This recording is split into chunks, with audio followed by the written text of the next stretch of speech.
Yeah, everybody's starting to come in now. Fabulous.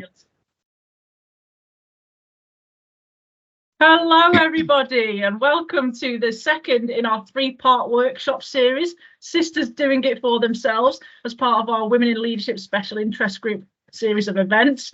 We are joined today by Raechel Pooley, Senior Coaching Practitioner, and Amanda Reynolds, Founder and Director of Blend Associates Ltd, to talk to us about women as leaders and those who have neurodiversity who are actually in leadership roles and how we can support them.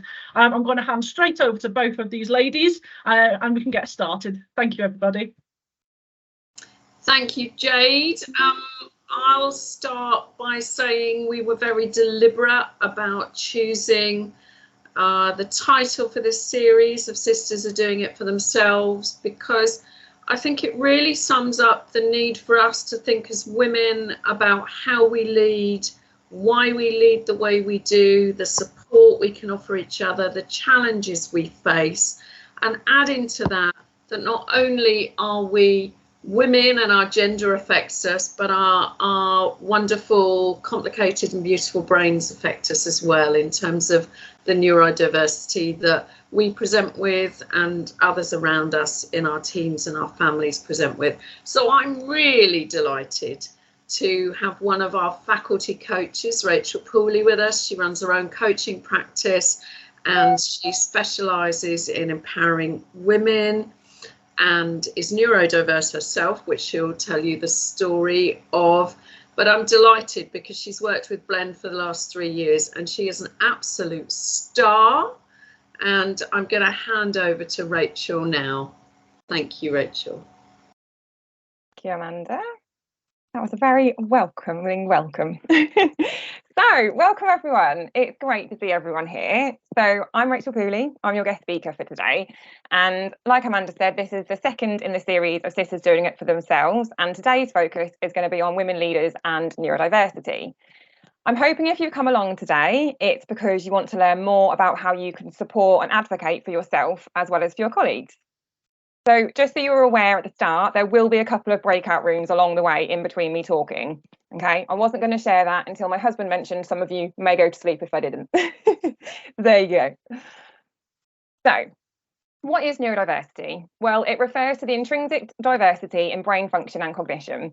In short, the different ways in which our brains develop and are wired. On screen are some examples of neurodivergent conditions. These diagnostic labels explain the diverse way of learning, thinking, processing and behaving. It's how we make sense of the world. And for people who are neurodivergent, the way we make sense of the world can be very different to how the way the neurotypical world is set up. Now, when I say neurotypical, I'm referring to people whose brains function similarly to most. It is important to note that language matters. Identity first language is now commonly preferred with terms like autistic women versus women with autism. The latter comes from the medical deficit-based model, with the former acknowledging that autism is an inherent part of our identity. Now, I want to start by saying that I by no means call myself an expert in neurodiversity, and there are a lot of other resources and fabulous speakers out there that you can learn from if after today you've hopefully got your learning juices flowing. I hope that after this hour, you'll go away with a better understanding of neurodiversity and the challenges it can bring to not only personal lives, but to the workplace as well as a bit more confidence in having open and supportive conversations with your peers and your colleagues. So let's get stuck in. It would be great if I could just get an idea of who we've got in the room today. So let's do a poll. Do you identify as neurodivergent? And meaning, are you diagnosed or self-diagnosed as neurodivergent?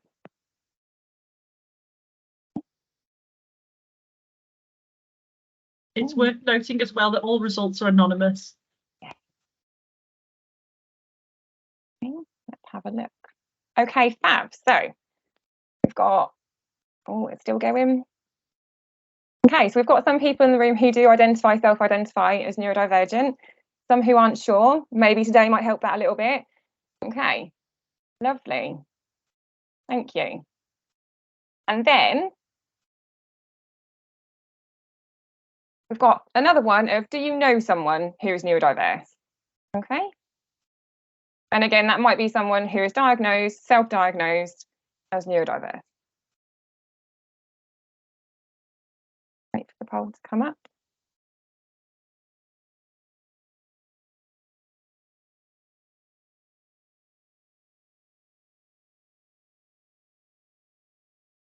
Wow. Okay. We've got a strong overwhelming of, we think, yes, most of us here know someone who is neurodiverse. Okay, brilliant. So this is just going to help us with some of these conversations that we're going to have today, and hopefully you'll go away with a better learning and understanding of what goes on for yourself and your peers. Okay. So there are many symptoms of neurodiversity, which include but aren't limited to clumsiness, struggling with reading and writing, restricted, repetitive patterns of behaviour, finding it hard to cope with crowds, bright lights, loud sudden noises or social situations, difficulty with focusing or keeping still, atypical communication styles, so difficulty maintaining eye contact or tone of voice, difficulties with coordination or movement. Now, let's take one, for example. Often people think of difficulty keeping still or focusing as just set timers, just try harder. For people who are neurodivergent, it is not that simple. Most people here, I'm guessing, are leaders or managers of some sort. Now, imagine trying to manage your team, your program, your services, all of the above, whilst also finding it physically and mentally painful to try and sit still. You have a to-do list coming out of your ears every day. You have multiple tasks, responsibilities, people counting on you. And then all you can think about is the fact that you need to sit still and focus on doing this piece of work. But, oh, I can't sit still. Oh, and now I'm fidgeting and I feel really restless. I'm just going to move around a bit just to ease that feeling. But what was I doing? Oh, yeah, I really need to make this phone call, do this presentation, answer this email. But, oh, I really need to move. This is not comfortable. I can't cope. So I'll just stand up for a moment. I'll do some stretches. What was I doing again? Doesn't sound easy, does it? Then there are other symptoms like rejection sensitivity disorder. This is when someone feels intense pain in relation to perceived rejection, and that rejection can come in the form of criticism or disagreement. This can be a particularly challenging one in work environments where there is perceived threat or criticism in many standard practices of work. A seemingly simple email of, "Hi, I need to chat, when are you free?" to someone with rejection sensitivity disorder can be interpreted as a threat. They must have done something incorrectly, upset someone, or created an issue somehow. And to the individual, the response can feel as painful as a physical intrusion. Here's another one, hyperfixation. Some of you might have heard of it. It's when you become so consumed or engrossed in something that you can't think of anything else until you've finished it or pulled away from it. It's this intense feeling of concentration or focus. It sounds great, doesn't it? When you have a deadline coming up and then you really need this report needs writing. Now imagine that your hyperfixation is actually another piece of work. It doesn't need finishing for another 6 weeks, but you can't stop thinking about it, focusing on it, writing it until it's done. And that report that's due tomorrow, that's not even on your radar. Hopefully, you're starting to see the picture or relating to it yourself, that being neurodivergent isn't as simple as trying harder, slowing down, not worrying, or as I was told the other day, just set an Outlook reminder. That's not to say that these things don't work, as they very much can and do work for many people in managing their symptoms. However, it's often they don't work for everyone, and it's more a combination of these things and other resources that help. So, I'm sure it's not the first time you've seen this stat, especially as it's been this way for a really long time. But there are only 9 female CEOs in the FTSE 100. And to go even broader into the FTSE 350, there are only 19 female CEOs, and that makes up for just 6%. An audit completed last year of the FTSE 100 found that the most likely areas of diversity to be ignored when it comes to recruitment and employment support are neurodiversity and disability. And if you didn't know, neurodiversity is protected under the Equality Act as a disability. So considering those last stats, did you know that it's thought that around 15% of the UK are neurodiverse, which is 1 in 7 people? Look at how many of you have attended here today. There are 9 females in the FTSE 100, which by this stat suggests that at least one of them is neurodiverse. With only, sorry, how can I turn the chat noise off? I'm finding it really distracting. Sorry, accommodation for the neurodiverse person here. There should be a little mute button in the bottom right-hand corner that says mute chat. I don't have it. Maybe it's because, hang on. Sorry guys, this is real life, I'm afraid.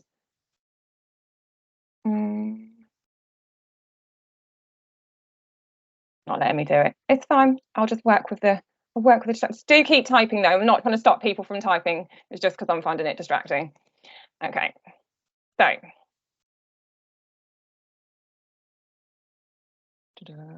where was I? So there are 9 females in the FTSE 100, which by this stat suggests at least one of them is neurodiverse. But with only 4% of FTSE 100 companies having a neurodiversity initiative, how likely do we think this is? Being a woman in leadership can bring its challenges. I've run workshops with women in leadership within health and social care who felt that their journey to getting there wasn't simple, that there were barriers, areas of concern, perceived strengths that they were actually their weaknesses. The languages surrounding leadership is often masculine, stereotypical, and exclusive. Now, let's add neurodiversity into the mix. Due to many women and girls blending or masking to fit in, a lot of the time they go undiagnosed, slipping through the net, or in many cases get given misdiagnosis after misdiagnosis. Now, masking, in case you don't know, refers to hiding or disguising part or all of yourself in order to better fit in, or put very simply, pretending to be someone that you're not. You may see women displaying appropriate gestures at the right time, but these gestures might be learnt, mirrored, or exaggerated. You may find neurotypical people also do this, depending on different scenarios they find themselves in to reduce anxiety or uncertainty.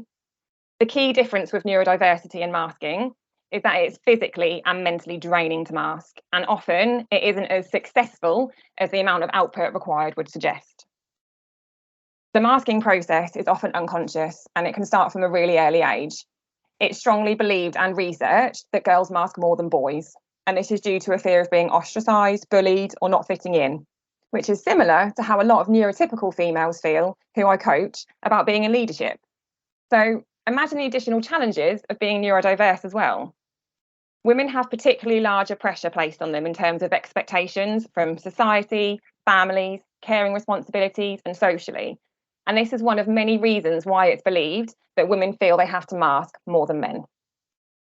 Now, it's just important to note in relation to the stat that only 21.7 autistic people are in work, because it's also suggested that there are anywhere from between 500,000 to 1 million people in England undiagnosed with autism. So it'll be really interesting to know how that stat would look, which is already a shocking stat, if all these undiagnosed missed people were added to it. Right, I've talked enough. It's your opportunity to talk. I know breakout rooms aren't everyone's cup of tea, but neither is sitting and listening to someone talk for a whole hour. So this is your opportunity to be as much or as little involved as you want to be. Please do join the breakout rooms, even if this means no cameras. You might think you don't have anything to say, but being in there gives you the opportunity to learn and hear from others. And isn't that what you're here for today? So I want you to talk about your experience of neurodiversity, whether you've come here today with little knowledge, but with a desire to learn more, or you're neurodivergent and you want to share your insights, experiences, and understandings. And just as a caveat, I'm not going to ask you to feedback, but please don't let that stop you from sharing. Okay? Jade, I think you're going to do the magic. So all breakout rooms are open now. You should either automatically go or click on the screen when you're prompted to join. And those rooms are unrecorded as well. So please feel free to communicate as freely as possible. I can look at it.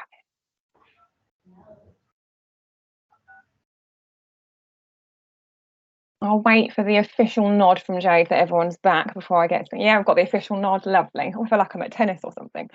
Okay, welcome back everyone. I hope you all got something out of these conversations.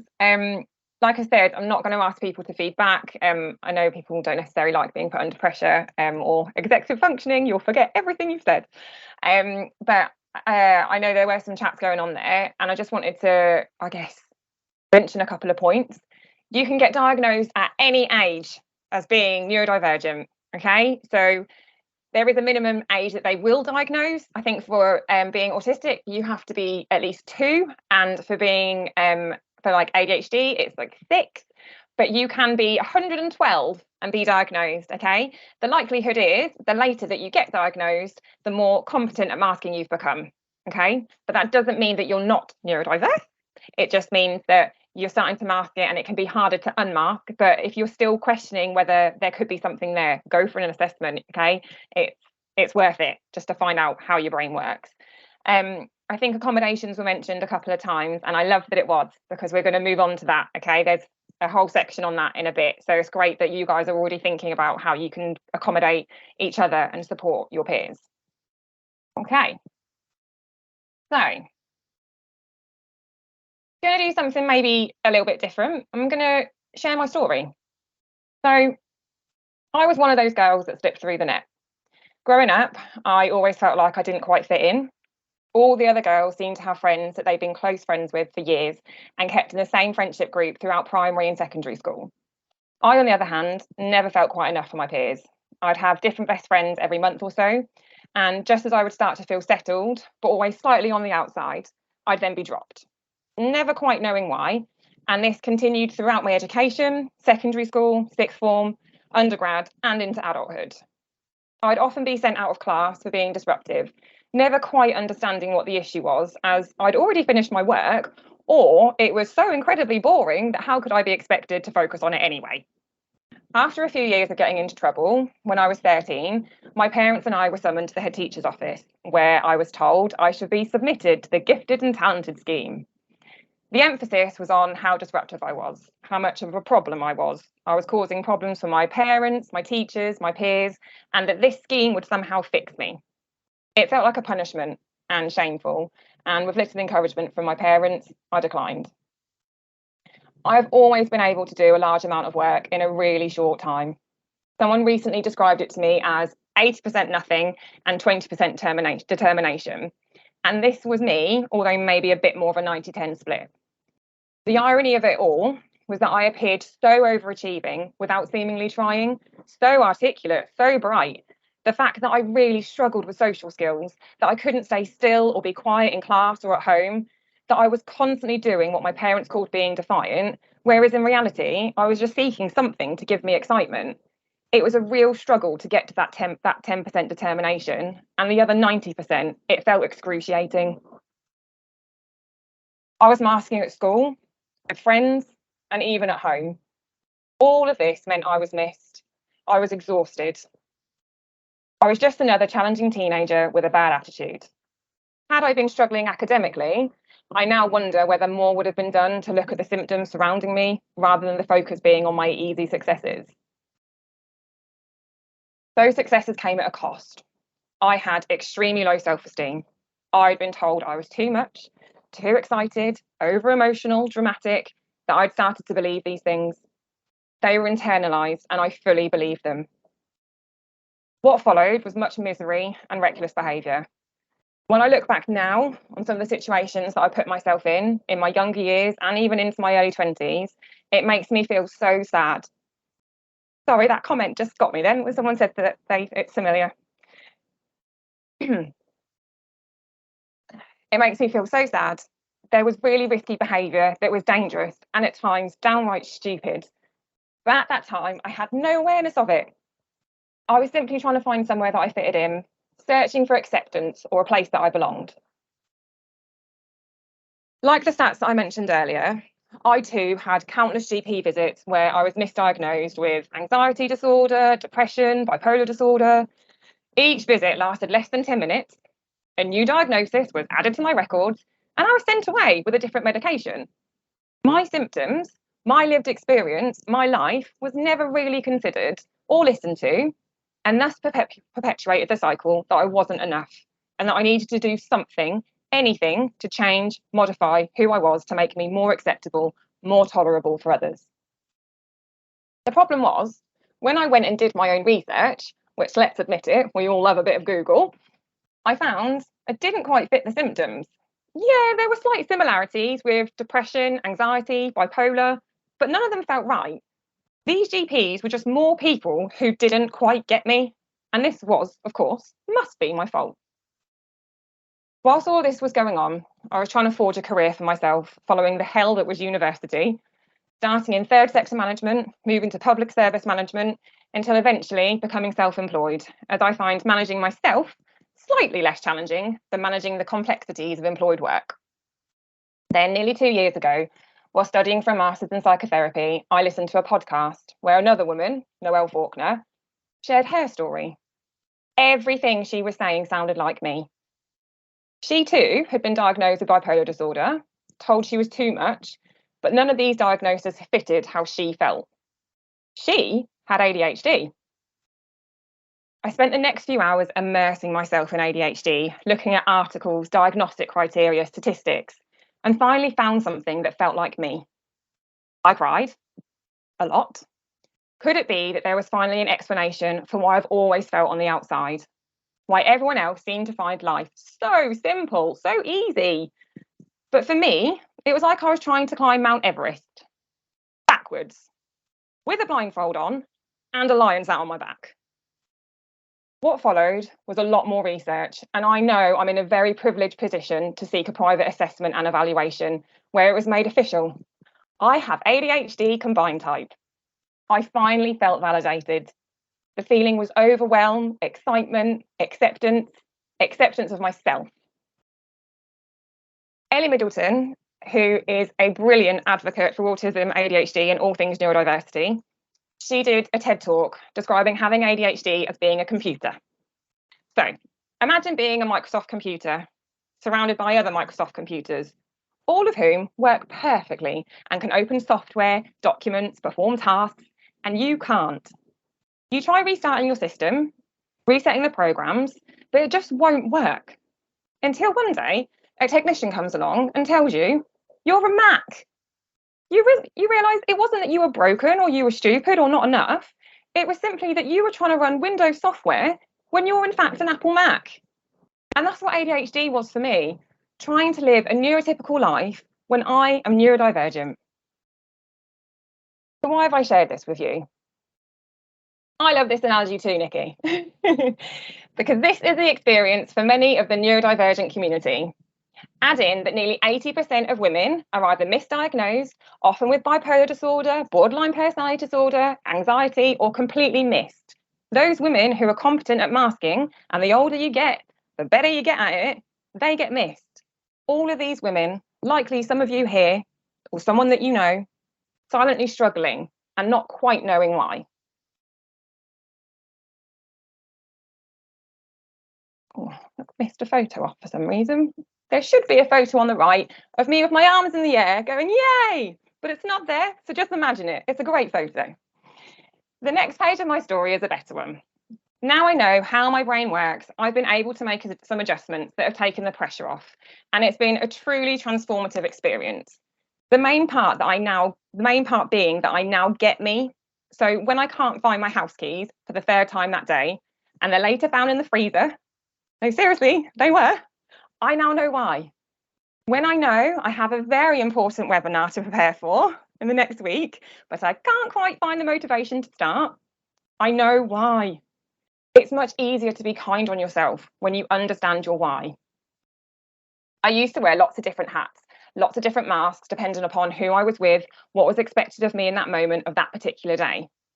Now I have no mask, and I know I can be that person on the left and the person on the right that you can't see, all at the same time, all rolled into one with a little sprinkle of wackiness on the top.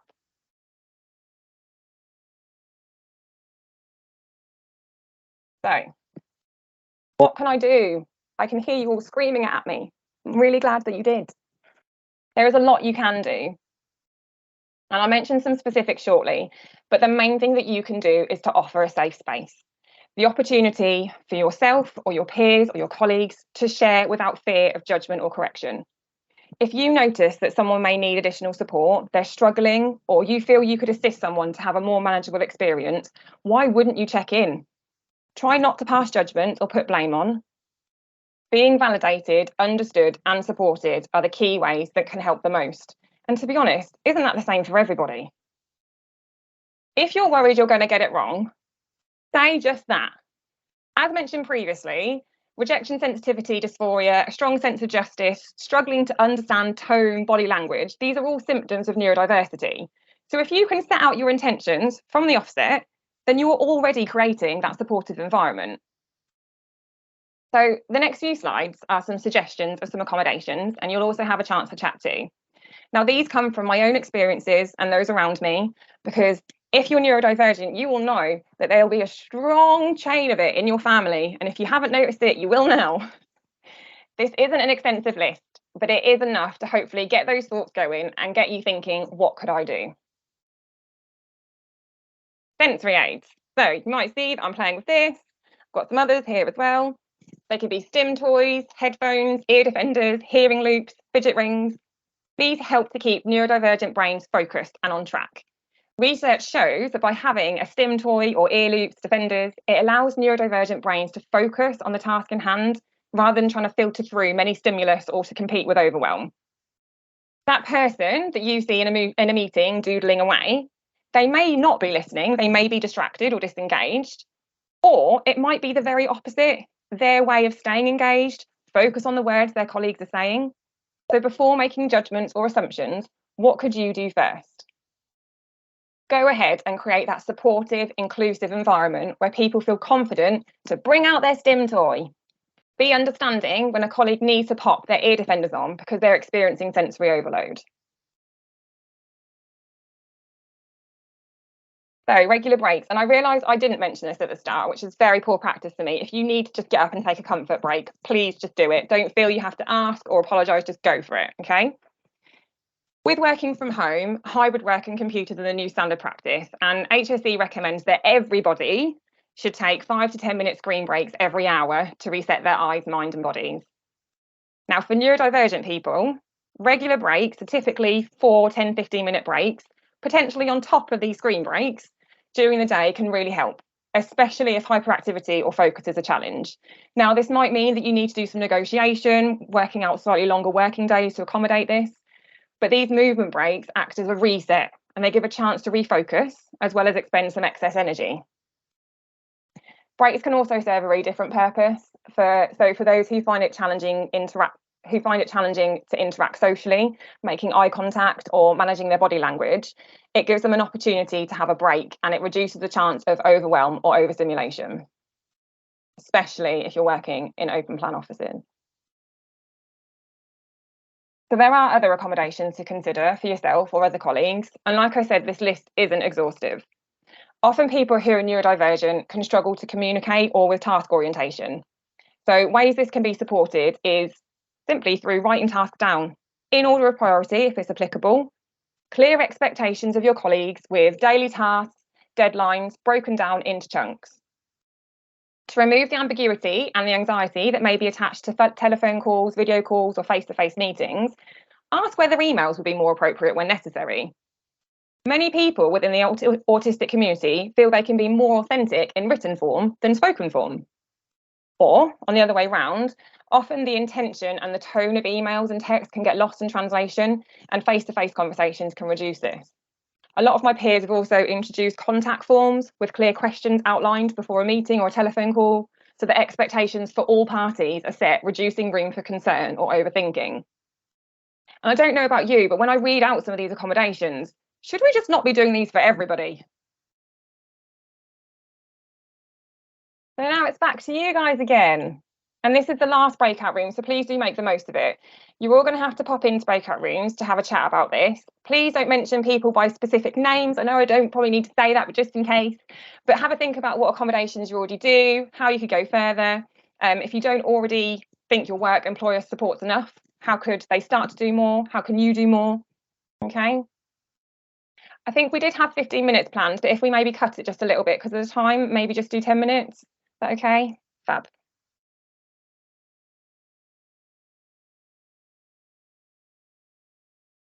Breakout rooms are open, everyone. Fab. Everyone's starting to come back now. No. Was the nod the official nod, Jade? Yay. Okay, so I hope you all found that really useful. I wish I could kind of touch base on it, but we're a bit further along than I expected time-wise. So accommodations can be the massive difference between someone feeling a hindrance and someone feeling supported and empowered to do their job. We've discussed some of the challenges that neurodiversity can present in the workplace. It's super important to recognise how we can help to support ourselves, our colleagues, peers, fellow leaders. But it's just as important to recognise what these people can do for us, these neurodiverse brains. Out of the box thinking, intuitive ideas, heaps of motivation and excitement, a different way of looking at the world. Imagine what would be possible for you and your teams if we helped those surrounding us to thrive. that strong sense of justice, oh, it makes awesome managers who are supportive, empathic, and motivate their team to succeed. When you feel comfortable in your environment, what do? Start to relax, let down your walls, feel confident in who you are, feel empowered to try new things, share thoughts, ideas. If we can provide a space where neurodiversity is accepted and encouraged just as much as neurotypical brains, then just imagine how productive a work environment can be. When we can reduce time being confronted by our challenges every day, we have more time to spend thriving. So if people could just pop in the chat box what your takeaway from today is, and I don't mean like a Hawaiian pizza or a tikka masala, I'd love you just to put one main takeaway from today. I also just want to mention it's been great meeting you all here. I hope you've got something out of it. Please do feel free to connect with me, okay, on LinkedIn, or pop me an email. If you've got any questions or just want to share, connect, please feel free to do it, okay? And I'm going to pop back over to Amanda while I read your takeaways in the chat boxes. Thank you, and thank you everyone for being so engaged. I know it's a lunchtime session. You've probably already had a really busy morning at work and your mind's on to getting on to other things, so we'll get you away on time. I just want to finish by thanking IHSCM for asking us to run this series. This is the second of 3 webinars. We've got another one which Dorinda's running in the autumn, so look out for that. I want to give a huge thanks to Raechel for running today, and Claire in our team in Blend for being such a brilliant support and advocate of Raechel in terms of pulling today and encouraging Raechel to tell her story. So huge round of applause for Claire, who'll want to be in the background with her screen off, I suspect. I just wanted to say a few things that jumped out for me. It seems to me that as Raechel told us her story, we were all able to recognise ourselves, our kids, our partners, our colleagues in that story, because people were saying that in the chat.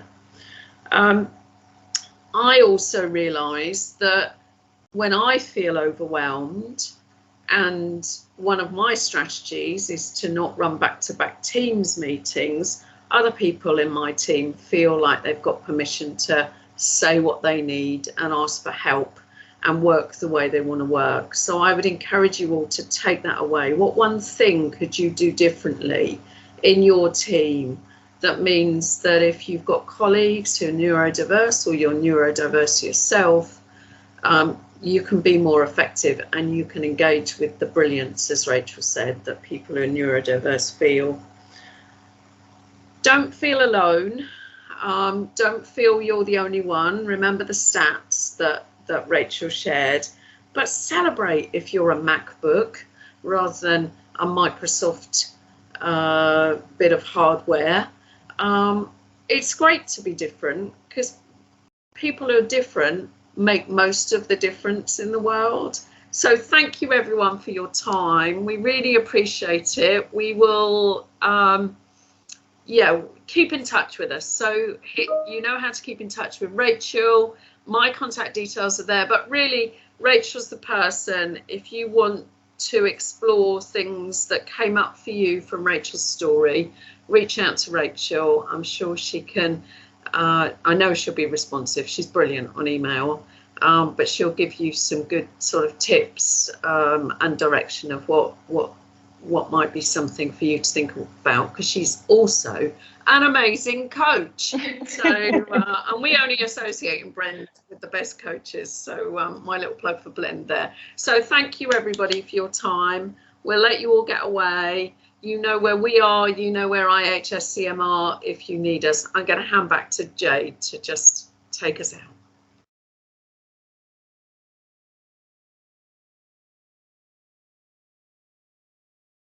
You're on mute, Jade. Oh my goodness, I fell for that.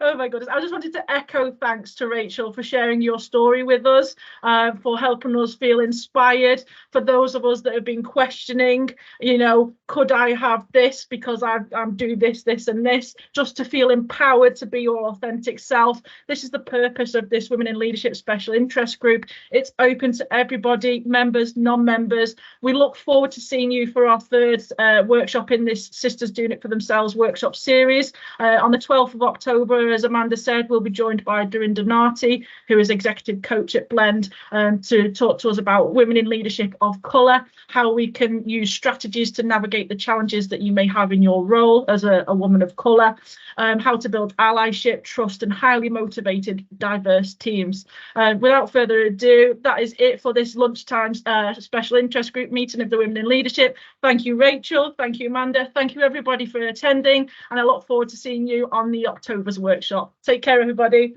Bye-bye. Thanks, Jade. Bye. Bye.